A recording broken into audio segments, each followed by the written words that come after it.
Did you know that sometime God will literally cock block you? There are things that happen when you are asking for better in your life, when you start to have upgrades spiritually that are translating to physical changes in your environment, in your reality, in your life, maybe in your body. Sometimes God is trying to align you in a certain way to keep going this way, keep doing this way, to do these next steps, and the signs are coming in and things are making sense and things are lining up and things just start happening, and you know you're lined up with your purpose or your path or your goal, and you're lined up with your best possible outcomes. You're meditated, you're letting it all go, you're healing, you're healed, you're happy, you're positive. You don't sweat the small stuff. Things happen. You don't fall into your old patterns. You don't let negative habits get in your way, and you just don't let distractions interfere or pull you out of your focus of what you know, because you've been doing this for a while. What you know is what you should be doing, because God's been giving you those confirmations and those little nudges, and every time it's time for you to take another step, it brings you closer. And now it's not having so many crazy experiences and so many negative things happen to set you straight and break you and teach you so that you can heal and then be on a higher level and go through breakthrough after breakthrough and then have greater realizations of that time. When you're in that alignment path where you're going towards this, where you have clarity, where you're no longer afraid to do the things that you want to do, that God may be guiding you to do, when you start getting that stuff, God put his hands in your life. Like, I don't know what, your spirit guides are there and will literally block you from doing things that you want to do when they know that you know that it's not in your best interest and you should be past this by now. It's like what are you doing, bro? I thought we passed this. I thought we told you and you were preparing to go do that, and you're over here worrying about some little bullshit right now. That's not what we've been doing.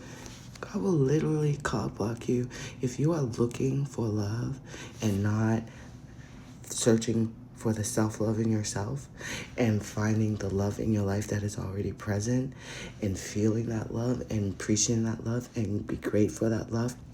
You're not ready to have a serious, romantic, healthy love come into your life because you're not ready for love. You haven't done what you need to do to prepare. But if you're asking for it, you're saying that's what you want, you're telling God, I want my partner, my divine partner, my forever partner, my soulmate, my partner, my life partner for the rest of my life. And you're saying this, and you're saying this, and you're saying this, then God's going to help you out and stop letting it work out for you to match up with these whoever's who don't care, who just want to have fun, who just want to do this, that you are not doing anymore. You see, they'll still show up around you. And if your choices are not going to be the ones that align with what is best for you and where you have come to understand and know that that is not it, and you know that there's something actually better. There are people who can actually do both. They can do all the things, can't do all the things all the time, but they can be all the things. Not like saying a perfect list of a boyfriend or girlfriend. Just someone who can actually fit the things, who can be and do the things that you want in your relationship, that you want in the person that you're with, who's willing to do whatever, take the risk, put themselves out there, shoot their shot, and then if they are right for you and you will be right for them and God will bring you together in perfect timing. But you can't be trying to force those things, because sometimes God is keeping you isolated by yourself for a reason. Sometimes God wants you to get lonely. There are reasons for this stuff. When you have a period of solitude, you need to think about how to use that time, because it's a gift. It is a gift not to have people bugging you. It is a gift to be able to have your time completely to yourself. And it is given not to have other people's energies interfering with your own energy when you're doing some deep healing, when you're doing some deep introspection, when you're doing some deep releasing and figuring out and clearing. You don't need a lot of other people distracting you at times like that, especially when you're going through spiritual, like awakening stuff, because that's a continual thing as you continue to ascend, on a soul level. So don't go looking for love because you feel lonely, because you want that affection or whatever that you think you're going to get, because it's limited. It's going to leave you feeling more empty later. It's not what you actually want. And as long as you continue to say yes to stuff, you're not going to get prepared for the stuff that you actually want, because God's preparing you. Sometimes things are hard because God needs you to be stronger. Sometimes things are sad because God needs you to learn something about sadness. God needs you to understand your emotions don't have to control you, and things don't last forever. Things happen. You can be miserable and happy at the same time. If horrible things are happening around you, you don't have to feel horrible. You don't. That is part of the lesson. It's about detachment. It's about understanding that things happening around me, people saying and doing things to me, do not have to make me react in a certain way.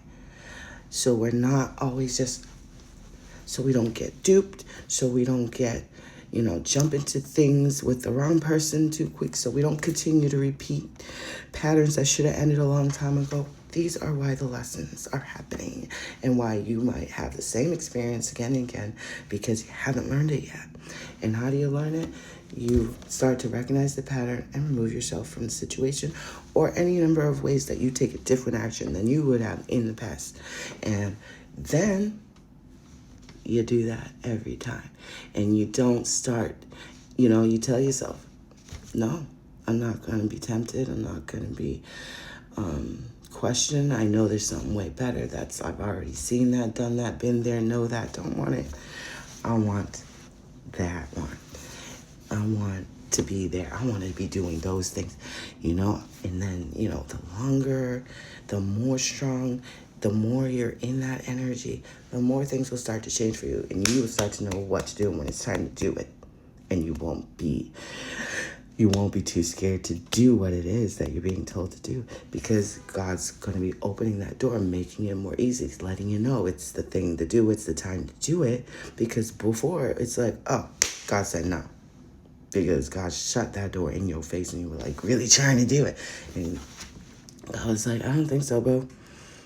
That is not for you. No, not my child. That is something you used to do when you didn't know better. Now you're learning, you're aligning, you're evolving, and you're growing.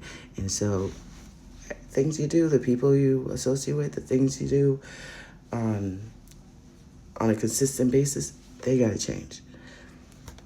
They just do. Because you need to become ready so that you're living in a way that supports the life that you're attracting, that you're wanting to attract, and that you are attracting energetically. Things happen in energy before they show up physically. That's why it's always better to deal with the energy first. And you can tell if you're in the right alignment with how you feel, how your energy and your body feel, what kind of emotions. When something you'll look at or think of or do makes you feel not good, you don't have to keep doing that. That's your sign. That's your barometer. Just like your intuition telling you something's not right. If the more you learn to trust that, the more it's going to talk to you, and it'll be like magic walking through life. Like, yep, no. You won't even have any doubt, because you will have learned to trust yourself.